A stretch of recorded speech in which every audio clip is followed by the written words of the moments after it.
I want to tell a story about how, with my last company, with HiddenLevers, one of our customers, in a sense, was one of our early VCs. Honestly, we had this happen throughout our early existence, where once we got past several hundred thousand in revenue, we were continuously asking for upgrades in order to do feature X, to do feature Y. But in the middle of our company's lifespan, honestly, somewhere in year 6, so pretty far along, we're sitting around maybe 1.5 million in ARR. So honestly, it had been slow going and slow and steady growth up to that point. But you start to hit plateaus at times. And one of the things that happened in our case, I talked about this idea that some small percentage, maybe it's 20%, maybe it's only 10% of customizations that become a hit feature, but you honestly only need a couple of true hit features in the course of the run of your company to become a major success. So what happened to us? What happened was we had a prospect come in. They had a lot of interest in the system, but they had a specific requirement that they wanted. They wanted something built for them.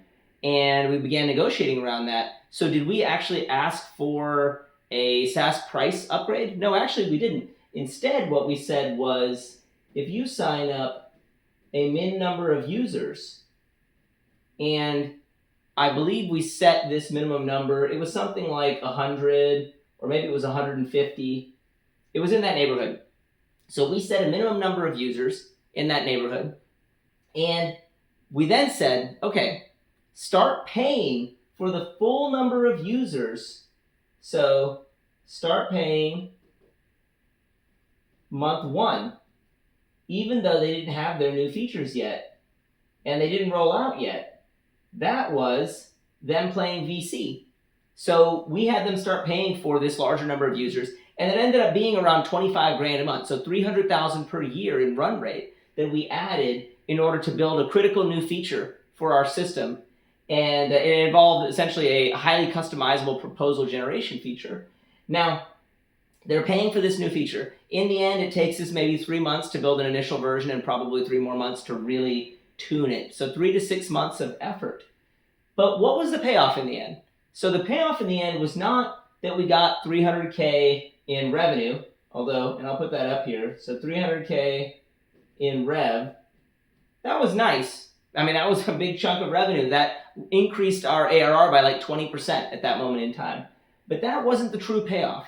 The true payoff was that we went from being a company that was around 1.5, something in that neighborhood of ARR. This is what the payoff was.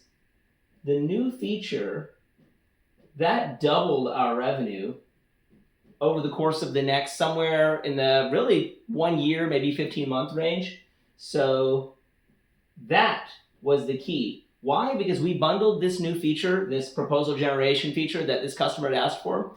We bundled it into our highest standard package. So now for the first time, this package that we were selling at $1,200 a month, we had sold relatively few of them up to that point in time. I mean, we'd probably sold maybe 20 of them. But fast forward a year from that date, and we had probably tripled our sales of that 1,200. So you get to 60 firms paying you $1,200 a month.